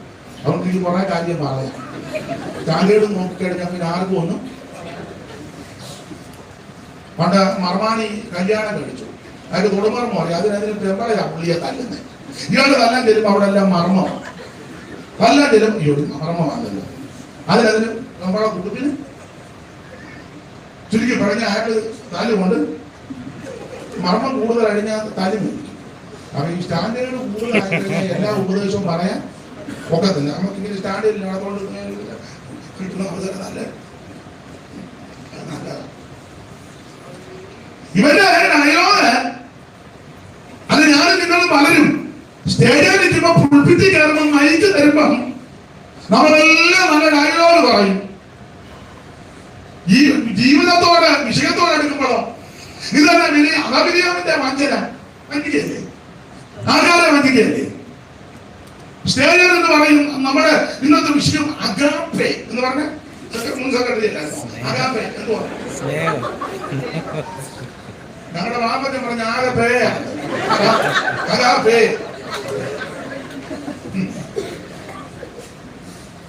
സ്റ്റേഡിയം ദൈവസ്നേഹത്തെ പറ്റിയാ പ്രസംഗിക്കുന്നത്.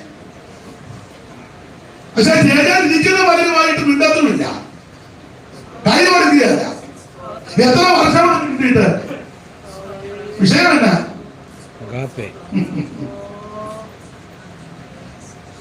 നമ്മുടെ പ്രസംഗ വിഷയം കൊയിനോനിയ.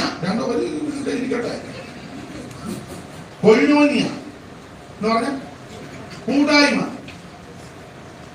ചില വീട്ടിൽ പ്രാർത്ഥന വെച്ചാൽ പോകുകയല്ല, നാട്ടിലെ രീതിയിൽ വെച്ചാൽ തന്നെ വിഷയം തന്നെ കൊയിനോനിയ. കൂട്ടായ്മ വെച്ചാൽ ഉണ്ട്. അഥവാ പോയാൽ ആ വീട്ടിൽ കേരളത്തിലെ വെളിയിലിരിക്കും, തീരുന്നതിന് മുന്നേ പോകും. അവിടെ ചില ഭക്ഷണം കൊടുത്താൽ കഴിക്കത്തുമില്ല. ചിലര് സത്യം തന്നെ വഞ്ചിക്കല്ലേ. ചിലര് പറയാറുണ്ട്, ഞാൻ ഫുൾ ടൈം വേലയ്ക്ക് ഇറങ്ങി എനിക്ക് എങ്ങനെയും കർത്താവിന്റെ ജീവൻ ഒരാൾ പറഞ്ഞു, ഞാൻ ചോദിച്ചു ഇപ്പം സഭയുടെ ചുമതല, ഓ ഇല്ല, പിള്ളേർ ഇപ്പം UK-ലും കാനഡയിലും ഒക്കെ ആയി, അതുകൊണ്ട് പിള്ളേർ പറഞ്ഞു ഇനി സഭയുടെ ചാർജ് ഒന്നും എടുക്കണ്ട. അപ്പൊ ഇപ്പൊ തന്നെ എടുക്കുക. ഇപ്പൊ പിള്ളേരുടെ കൂടി പറ്റില്ല. ദൈവത്തോടും അങ്ങനെയല്ലേ? നിങ്ങളെല്ലാം ഇങ്ങനെ മരുന്ന് മാറി കഴിച്ച പോലെ ഇരിക്കുന്നു. അപ്പൊ ഉദ്ദേശം എന്തായിരുന്നു? എങ്ങനെയും പിള്ളേരെ ഒന്ന് രക്ഷപ്പെടുത്തണം, എങ്ങനെയും പിള്ളേരെ ഒന്ന് രക്ഷപ്പെടുത്തണം. പിള്ളേരെ രക്ഷപ്പെടുത്തും. ഇനിയിപ്പം വേണ്ട, പറ്റിക്കല്ലേ?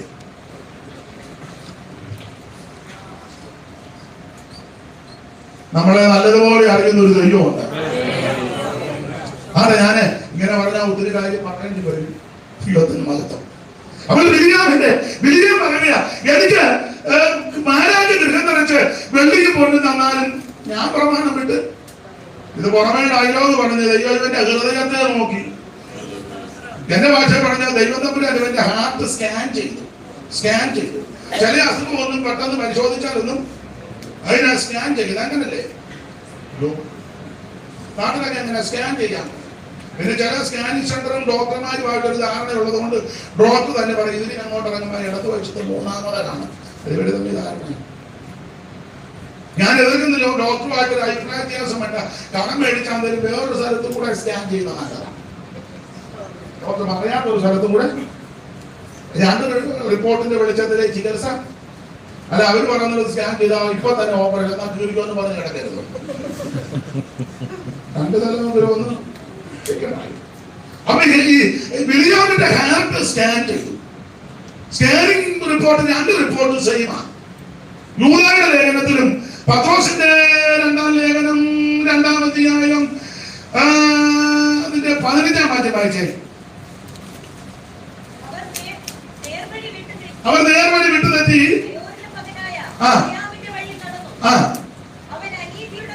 അനീതിയുടെ കൂലി കോതിച്ചു. ഇനി വെളിപ്പാട് പുസ്തകം 2-ന്റെ 13-14 വായിച്ചേ.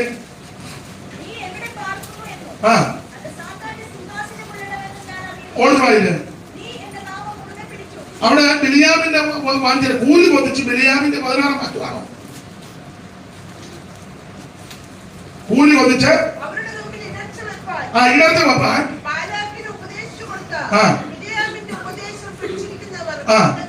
യൂദായുടെ ലേഖനത്തിൽ വായിച്ചിരിക്കുന്നത് കൂലി കൊതിച്ചെന്ന അല്ലേ? അപ്പൊ രണ്ട് സ്കാനിങ് റിപ്പോർട്ടും സെയിമാ. കൂലി കൊതിച്ചു. ദ്രവ്യാഗ്രഹമകത്ത് പൊതുവിൽ പറഞ്ഞതെന്നതാ, ബാലാക്ക് എനിക്ക് ഗൃഹം നിറച്ച് വെള്ളിയും പോലും പൈസ തന്നാലും ഞാൻ പ്രമാണം മാറ്റി കിടന്ന് ചുമ്മാ പറഞ്ഞതാ. കാശ് കണ്ടു കഴിയുമ്പോ പ്രമാണം മാറ്റുന്ന എത്രയോ ആൾക്കാരെ നമ്മൾ ഇല്ലേ കണ്ടവ. നേരത്തെ പിണങ്ങരുത്, എന്റെ കൈയൊക്കെ ചുരുട്ടി വെച്ച് നല്ല പ്രസംഗമായിരുന്നു. കേൾക്കാൻ ഓടിയിട്ടുണ്ട്. വേറൊന്നും പറയണ്ട, മുട്ടുവൊക്കെ കൊടുത്ത് കൈയൊക്കെ നല്ല മെസ്സേജാ. കാശ് കണ്ടമാനം വന്നപ്പം ഇത് തീർത്ത് വെച്ചത് അങ്ങ് അടിച്ചു. പിന്നെ കണ്ടമാനം വന്നപ്പോൾ പറഞ്ഞു ഷർട്ട് വേണ്ട ജിബ മതി എന്ന് പറഞ്ഞു. പിന്നെ കാശ് കണ്ടമാനം മനസ്സിലായി കാണും. കണ്ടമാനം പറഞ്ഞു ജിബായ്ക്ക് ഇച്ചിരി ഇറക്കം കൂട്ടാൻ, നിങ്ങൾ വല്ല ഇറക്കം കൂട്ടാൻ പറഞ്ഞു. അങ്ങനെ ഇറക്കം കൂട്ടി. കാശ് കണ്ടമാനം വന്നപ്പോ പിന്നെ പറഞ്ഞു എന്നാ ഒരു മുഴുത്ത ജിബ അങ്ങ് തയ്ക്കാം, ഇവിടെ മുതലങ്ങ് താഴെ വരെ. കുറച്ച് കഴിഞ്ഞപ്പോ പാവത്താരന് വടിയൊക്കെ ആയിട്ടിരിക്കുന്നതാണ്. ഇപ്പൊ അസോ പറയുന്നു.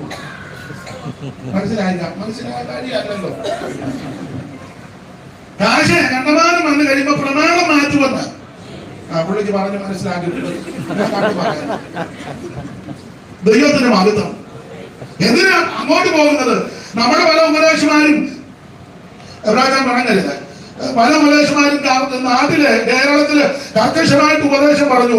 ആഭരണത്തിനെതിരെ അമേരിക്കയിലും കാനഡയിലും ലണ്ടനിലും ഒക്കെ ചെന്നിപ്പോ അവര് പറഞ്ഞ് ഇടുന്നോണ്ട് വരിക കുഴപ്പമില്ലെന്ന് ഇപ്പൊ ചിലര് പറയുന്നു.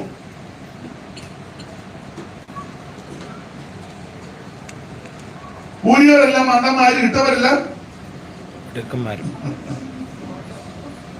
അതിനൊക്കെ പോയാൽ ഒത്തിരി പറയാനുണ്ട്. പിന്നെ എന്തിനാ വെറുതെ ആരോഗ്യം ഉണ്ടാക്കേണ്ടെന്ന് പറഞ്ഞ് ഞാനങ്ങ് അടങ്ങുക.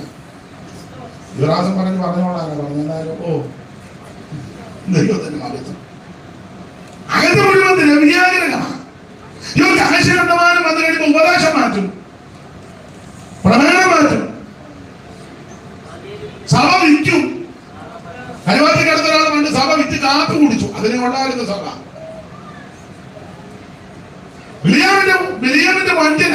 അപ്പൊ ഈ കയ്യിന്റെ വടി ബിലിയാമിന്റെ വഞ്ചന, കോരകിന്റെ സ്ഥാനം, കസേര എങ്ങനെയാലും ഒരു കസേര, അതിനെന്ത് സൂത്രം ഒപ്പിക്കും. ചില പറഞ്ഞില്ലേ, ചാകുന്നതിന് മുന്നേ എനിക്ക് ആ കസേരയിലൊന്ന് ഇരുന്നാ മതി. എന്നെ പറഞ്ഞു എനിക്ക് അത് ഇരുന്ന് കഴിഞ്ഞ വെച്ചോന്ന് യാത്ര മതി. ചില പറഞ്ഞത് എനിക്കത് ഇരുന്നോണ്ട് ചാകണം. ആഗ്രഹമല്ലേ, ആഗ്രഹം. അതിന് കൂടെ ഉള്ളവരെ ഉപദ്രവിക്കത്തില്ലേ, ആക്ഷേപിക്കത്തില്ലേ, ചെടിവാരി എറിയത്തില്ലേ? ദൈവത്തിന് ഭാഗത്തൊന്നും പോകുന്നില്ല. ഇതൊക്കെയാ അവിടെ നമ്മുടെ വിഷയത്തിൽ വന്നേക്കാം. അങ്ങനെ പറഞ്ഞപ്പോ 3 വ്യക്തികൾ, കയ്യിന്, ബിലയാമ്, കോര, 3 പേര്. എങ്ങനെയുണ്ട്? അപ്പൊ 3ന്റെ കണക്കാണ്. ആദ്യം 1-ാം വാക്യത്തിൽ 3, പിന്നെ 1-ാം വാക്യത്തിൽ 2, 3ന്റെ കണക്ക്, 2-ാം വാക്യത്തിൽ 3ന്റെ കണക്ക്, പിന്നെ 5-ാം വാക്യവും 6, 7 3 സംഭവങ്ങള്. ഇവിടെ 3, 11-ാം വാക്യം 3 വ്യക്തികൾ. ഇനി 19 വായിച്ചേ. പിന്നലെ ഉണ്ടാക്കുന്നവര് പ്രാകൃതന്മാര്. അവിടെ 3 കാര്യം. പിന്നലെ ഉണ്ടാക്കുന്നവര് പ്രാകൃതന്മാർ. അവിടെ 3 സംഭവം. അപ്പൊ ഇനി ഒത്തിരി ഉണ്ടല്ല പറയാൻ നേരമില്ല. 3ന്റെ കണക്ക് ഈ ലേഖനത്തിൽ കൊടുത്തിട്ടുണ്ട്. അപ്പൊ ഇത് വലിയ ഈടുറ്റ ലേഖനമാണ്. ഇനി വേറൊരു കാര്യം ഇവിടെ പറഞ്ഞ ഭാഗം ഒന്ന് വിടാം. ദൈവത്തിന്റെ മഹത്വം. ഈ യൂദ ഈ ലേഖനം എഴുതുമ്പോ ഞാൻ എപ്പോഴും പറയും, യൂദയുടെ മനോഭാവം ഈ വാക്യത്തിൽ രേഖപ്പെടുത്തുന്നുണ്ട്. യൂദയുടെ മനോഭാവം, നമ്മുടെയൊക്കെ മനോഭാവം ഒന്ന് അറിയുന്നത് നല്ലതാണ്. യൂദയുടെ മനോഭാവം എന്തുവാ? യൂദയുടെ മനോഭാവം 1-ാം വാക്യത്തിൽ മനോഭാവം വെളിപ്പെടുത്തിയിട്ടുണ്ട്. വായിച്ചേ. യേശു ക്രിസ്തുവിന്റെ ദാസൻ. മനോഭാവം കണ്ടോ? യഥാർത്ഥത്തിൽ ശരിക്കും മുമ്പേ പറഞ്ഞാൽ ഈ യൂദ യേശു ക്രിസ്തുവിന്റെ ആരാ? പക്ഷെ അവനെ പരിചയപ്പെടുത്തിയത് എങ്ങനെ? യേശു ക്രിസ്തുവിന്റെ ദാസൻ. അതിന് ശരിയായ പ്രയോഗം അടിമയെന്ന്. സർവന്റ് എന്നുള്ളതല്ല കൊടുത്തേക്കുന്നത്. സർവന്റിന്റെ വിശേഷത, സർവന്റിന് ശമ്പളമുണ്ട്, ടൈമുണ്ട്, ഡ്യൂട്ടിക്കുള്ള. ഇന്ന സമയത്ത് പറഞ്ഞ ഇന്ന സമയത്ത് പോകാം. നാട്ടിലൊക്കെ, ഇവിടുത്തെ അറിയുന്ന നാട്ടിലൊക്കെ സർവന്റിനെ വിളിച്ച് അവർ ആദ്യം ചോദിക്കും എനിക്ക് എന്തൊക്കെയാ ഡ്യൂട്ടി, അതിനതൊക്കെയാ. അതേ ചെയ്യുള്ളൂ. അതിനപ്പുറം പറഞ്ഞ വേറെ കൊടുക്കണം. വേറൊന്നും പറഞ്ഞില്ല. നമുക്കൊരു വീട്ടിലൊരു സർവന്റ് ചെന്നു. അപ്പം കൊച്ചമ്മ എന്നോട് പറഞ്ഞതാ. ഞാൻ ചോദിച്ചു എങ്ങനെയുണ്ട്? ഒരു എല്ലാ ജോലിയും ചെയ്യുമെന്ന് പറഞ്ഞു. എല്ലാ ജോലിയും ചെയ്യും, വിളിക്കുക. അപ്പൊ ഞാൻ ചോദിച്ചു ആണ്. പക്ഷെ ഒരു കാര്യമുള്ളൂ, വെളുപ്പിനെ ഞാൻ എടുത്തിട്ട് അവർക്ക് കട്ടനിട്ട് കൊടുക്കണം. കട്ടൻ കുടിച്ചു കഴിഞ്ഞാൽ കൊടക്കാട് നിങ്ങളുടെ അടുത്താണ് വീട്ടുകാരി. അപ്പൊ നല്ല സഹോദരിയാ. പക്ഷെ ഒറ്റ കുഴപ്പമേ ഉള്ളൂ, വെളുപ്പിനെ ഞാൻ എഴുന്നേറ്റ് അവർക്ക് ഒരു കട്ടനിട്ട്, കട്ടൻ കുടിച്ചു കഴിയുമ്പോൾ അവള് ജോറാണ്. അല്ല കുഴപ്പമില്ല. അപ്പൊ അവർക്ക് ശമ്പളമുണ്ട്. 1 മാസം കൊടുത്തില്ലേ ചോദിക്കും, ഇല്ലേ അടുത്ത മാസം കൊടുക്കണം. പക്ഷെ അടിമയ്ക്ക് അങ്ങനല്ല. അടിമയ്ക്ക് ശമ്പളമൊന്നുമില്ല. അടിമയുടെ വിചാരവും വികാരവും എല്ലാം എപ്പോഴും യജമാനന്റെ മേലാ ദൃഷ്ടി, അല്ലേ? യജമാനന്റെ മേല. യജമാന്റെ നോട്ടം കാണുമ്പോ അടിമയ്ക്ക് അറിയാം ഇപ്പൊ എന്തിനാ നോക്കിയത്. യജമാനൻ കണ്ണ് കാണിക്കുമ്പോഴറിയാം ഇപ്പൊ എന്തിനാ കണ്ണ് കാണിച്ചത്. എല്ലാം വിവരിക്കുന്ന പ്രിയരെ, ഞാൻ നിങ്ങൾ യേശു ക്രിസ്തുവിന്റെ അടിമയാണ്. അവിടുത്തെ മുഖത്തോട് നോക്കാൻ പറയാ എന്തിനാ? കർത്താവൊന്നും നോക്കിയല്ല പത്രോസിനെ, ഇന്നലെ കരഞ്ഞെന്നുള്ള തള്ളി പറഞ്ഞ പത്രം സതിരാവിലെ സമയേ പരനെ തള്ളി പറഞ്ഞ പത്രോസ് അതിരാവിലെ സമയേ ഓ പെരുത്ത ദുഃഖം നിറഞ്ഞു പുറത്തിറങ്ങി പൊട്ടിക്കരഞ്ഞു. പെരുത്ത ദുഃഖം നിറഞ്ഞു പുറത്തിറങ്ങി പൊട്ടിക്കരഞ്ഞു. മൊത്തത്തിൽ പിടി കിട്ടി. സ്തോത്രം. അപ്പൊ ഇവിടെ ഈ യൂദയുടെ മനോഭാവം യേശുക്രിസ്തുവിന്റെ ദാസൻ തന്നെ പരിചയപ്പെടുത്തിയ മനോഭാവമാണ്.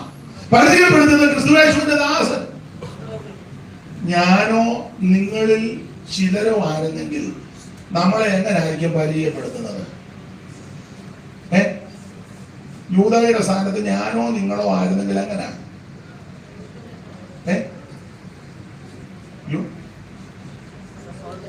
ഉറക്കെ പറഞ്ഞു. ശരിയാ. നിങ്ങൾ അതിനെ എങ്ങനെയാ പരിചയപ്പെടുത്തുന്നത്? യേശുക്രിസ്തുവിന്റെ സഹോദരിയൊക്കെ അങ്ങനെയാ പരിചയം. പക്ഷെ ഞാൻ അങ്ങനല്ല.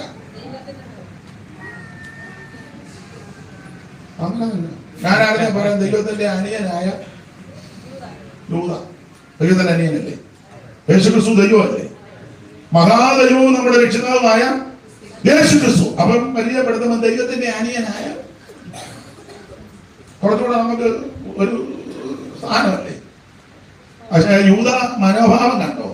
ദൈവത്തിന്റെ അനിയനെന്നല്ല പറഞ്ഞേ, യേശുക്രിസ്തുവിന്റെ അനിയനാന്നും അല്ല പറഞ്ഞേ, അടിമ. മാത്രമല്ല തന്റെ മനോഭാവം ഒരു കാര്യം കൂടെ പറയാം. ഒരു കാര്യം ഇവിടെ ആ മനോഭാവം അടുത്ത വാക്യം ഒന്ന് വായിച്ച്. യേശുക്രിസ്തുവിന്റെ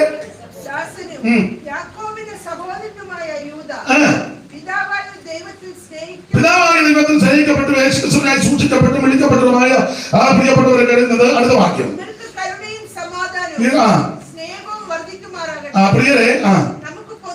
പ്രിയരെ നമുക്ക് പൊതുവുള്ള രക്ഷയെ കുറിച്ച് നമുക്ക് നിങ്ങൾ കരുതുവാൻ സകല പ്രയത്നമെങ്കിലും വിശുദ്ധന്മാർക്ക് ഒരിക്കലായി പരിമേൽപ്പിച്ച വിശ്വാസത്തിന് വേണ്ടി പോരാടേണ്ടതിന് പ്രബോധിപ്പിച്ചെടുക്കുവാൻ ആവശ്യമെന്ന് എനിക്ക് തോന്നി. നമ്മുടെ ദൈവത്തിന്റെ കൃപയെ ദുഷ്കാമവൃത്തിക്ക് ഹേതുവാക്കി ഏകനാഥന് നമ്മുടെ രക്ഷിതാവുമാകുന്ന യേശുക്രിസ്തുവിനെ നിഷേധിക്കുന്ന അബദ്ധത്തിനായ ചില മനുഷ്യർ തുടങ്ങി വന്നിരിക്കുന്നു.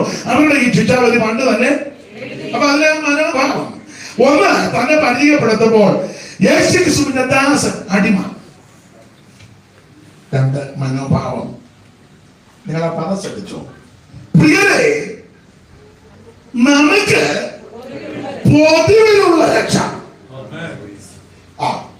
എന്ന് പറഞ്ഞാൽ ഞാനും യേശുക്രിസ്തുവും ശിമോനും യാക്കോബും ഞങ്ങളെല്ലാം ഒരു അമ്മയുടെ വയറ്റിൽ നിന്ന് വന്നതാ എന്ന് പറഞ്ഞാൽ ഞങ്ങൾ കുടുംബക്കാരാകുന്ന ഞങ്ങൾക്ക് ഒരു പ്രത്യേക രക്ഷയും കുടുംബത്തിൽ അല്ലാത്ത, നാടൻ ഭാഷ പറഞ്ഞ കുടുംബത്തിൽ പിറക്കാത്ത നിങ്ങൾക്ക് വേറൊരു രക്ഷയെന്നല്ല പറഞ്ഞത്. എന്റെ ഭാഷയിൽ പറയാം, കുടുംബത്തിൽ പറഞ്ഞ ഞങ്ങൾക്കും കുടുംബത്തിൽ പറക്കാത്ത നിങ്ങൾക്കും നമുക്ക് എല്ലാവർക്കും കൂടെ ഒരൊറ്റ രക്ഷയേ ഉള്ളൂ. ഏക രക്ഷകനേ ഉള്ളൂ. ഒരേ ഒരു രക്ഷയേ ഉള്ളൂ. ഒരേ ഒരു രക്ഷിതാവേ ഉള്ളൂ. ഒരേ ഒരു വീണ്ടെടുപ്പുകാരനേ ഉള്ളൂ. ഒരേ ഒരു രക്ഷകനേ ഉള്ളൂ. അത് യേശുക്രിസ്തു. യേശുക്രിസ്തു ഏകദൈവം. യേശുക്രിസ്തു ഏകകർത്താവ്. യേശുക്രിസ്തു നിത്യദൈവം. യേശുക്രിസ്തു മാത്രം ദൈവം. മറ്റൊരുത്തരും രക്ഷയില്ല. ക്രിസ്തു യേശു മാത്രമാണ് രക്ഷിതാവ്. നമുക്കൊരു പിതാവേ ഉള്ളൂ. ഏകനായകൻ, ജീവനായകൻ, രക്ഷാനായകൻ, വിശ്വാസത്തിന്റെ നായകൻ. നമുക്കൊരു പിതാവേ ഉള്ളൂ. അവൻ സർവശക്തനായ ദൈവമാണ്. ഒരേ ഒരു രക്ഷകൻ, ഒരേ ഒരു വീണ്ടെടുപ്പുകാരൻ. ദൈവത്തിന് മഹത്വം, ദൈവത്തിന് മഹത്വം, ദൈവത്തിന് മഹത്വം, ദൈവത്തിന് മഹത്വം, ദൈവത്തിന് മഹത്വം, ദൈവത്തിന് മഹത്വം, ദൈവത്തിന് മഹത്വം, ദൈവത്തിന് മഹത്വം, ദൈവത്തിന് മഹത്വം. ഇന്നുവരെ വീണ്ടെടുപ്പുകാരൻ നമ്മുടെ മനുഷ്യനുണ്ട്.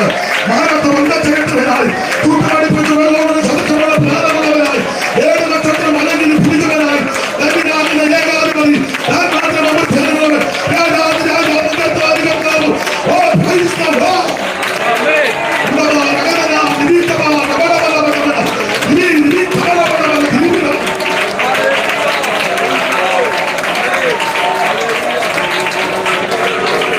ദൈവത്തിന് മഹത്വം. അതേ മനോഭാവം. ഒന്ന്, ഞാൻ യേശുക്രിസ്തുവിന്റെ അടിമയാണ്. സ്തോത്രം. രണ്ട്, നമുക്കെല്ലാവർക്കും കൂടെ ഒരൊറ്റ രക്ഷയുള്ളൂ. അത് ക്രിസ്തുയേശു. എനിക്ക് ബഹുമാന്യ ദൈവദാസനോട് ഞങ്ങൾ സംസാരിച്ചപ്പം 9-20 വരെ എടുക്കാതെ ഞാൻ അങ്ങോട്ട് പറഞ്ഞത്. 9:30 ആശീർവാദം. അപ്പൊ ഇപ്പം ഈ ക്ലോക്കും ആ ക്ലോക്കും എല്ലാം കറക്റ്റ് ആണല്ലോ. 9:20 മതി, ഗുണമാകാനാണ് ഇതൊക്കെ മതി. സ്തോത്രം. അപ്പം ഇങ്ങനൊരു അവസരം ലഭിച്ച് ബാക്കി ഭാഗമൊന്നും പറയുന്നില്ല, ഒത്തിരി പറയാനുണ്ട്. നിങ്ങൾ കേൾക്കുവാൻ ചിലർക്ക് താല്പര്യമുണ്ടെന്ന് മുഖം കാണുമ്പോൾ അറിയാം. എന്നാലും ഇങ്ങനൊരു കൂട്ടായ്മ ലഭിച്ചല്ലോ. അതിന് മുഖാന്തര ബഹുമാനപ്പെട്ട സണ്ണിച്ചായനെ, കർത്താവിന്റെ ദാസൻ, ഈ മാന്യ സഭ പരിചിതരായി പലരുണ്ട്. നിങ്ങൾക്ക് എല്ലാവർക്കും നന്ദി. 2 കാര്യം ചിന്തിച്ചാൽ മതി. പ്രധാനമായിട്ട് 2 കാര്യം. ഒന്ന്, കർത്താവിനോട് ചേർന്നിരുന്ന അനേകർക്ക് വെളിപ്പെടാത്തത് ദൈവം നമുക്ക് വെളിപ്പെടുത്തും. 2, നമ്മുടെ മനോഭാവം നല്ലതായിരിക്കും. ഞാൻ വലിയ ആളാ, എന്നെ കൊണ്ട് വല്ലതൊക്കെ നടക്കും, ഞാനില്ലെങ്കിൽ ഒന്നും നടക്കത്തില്ല, ഇങ്ങനെയുള്ള ചിന്തയൊന്നും ഉണ്ടാകരുത്. ഏത് മനുഷ്യനും ഉറച്ചു നിന്നാൽ ഒരു ശ്വാസം. അതുകൊണ്ട് വിശ്വസ്തരും വിശുദ്ധരുമായി ജീവിച്ച് വേഗം വരുന്ന കർത്താവിനെ എതിരേൽപ്പാൻ നമുക്കെല്ലാം ഒരുങ്ങാം. ദൈവം അനുവദിച്ചാൽ, ദൈവത്തിന് ഹിതമുണ്ടെങ്കിൽ പിന്നീടൊക്കെ നമുക്ക് കൂടുതലാണെങ്കിൽ ഒന്നിച്ച് വചനം ധ്യാനിക്കാം. ഇത് മുഖബലിയായിട്ട് പറഞ്ഞതേ ഉള്ളൂ. എന്നെ ക്ഷണിച്ച് സമയം തന്നതിന് നന്ദി. തിരുവല്ലയിൽ ഒരു കൂട്ടായ്മയുണ്ട്. കോവിഡിന്റെ സമയത്ത് സഭകളെല്ലാം കൂട്ടിയപ്പം ദൈവം ഒരു നടത്തിപ്പ് തന്നൊരു സഭ തുടങ്ങി. അത് ദൈവം അങ്ങ് ചെയ്തതാണ്. കുറച്ച് പേര് കൂടാനുണ്ട്, ചിലരൊക്കെ അത് കാണുകയൊക്കെ ചെയ്യുന്നുണ്ടെന്ന് പറയുന്നു. അപ്പം നാട്ടിൽ നിങ്ങൾ വരുമ്പം സാവകാശവും സാഹചര്യവും അനുവദിക്കുന്നെങ്കിൽ എല്ലാവരും ഒരു സഹായത്തിന് ക്ഷണിക്കുക. നിങ്ങളുടെ സാഹചര്യം അറിയത്തിന് അനുവദിക്കുന്നെങ്കിൽ ദൈവം നിങ്ങളെ എല്ലാവരെയും അനുഗ്രഹിക്കട്ടെ. എല്ലാവരെയും ശുശ്രൂഷകളെ ഓർത്ത് പ്രാർത്ഥിക്കണം. അടുത്ത ആഴ്ച കടന്നു പോകും. യാത്രയിൽ തുടർന്നുള്ള ശുശ്രൂഷയോർത്ത് പ്രാർത്ഥിക്കണം. എല്ലാത്തിനും നന്ദി. ദൈവം നിങ്ങളെ എല്ലാവരെയും അനുഗ്രഹിക്കട്ടെ. Thank you.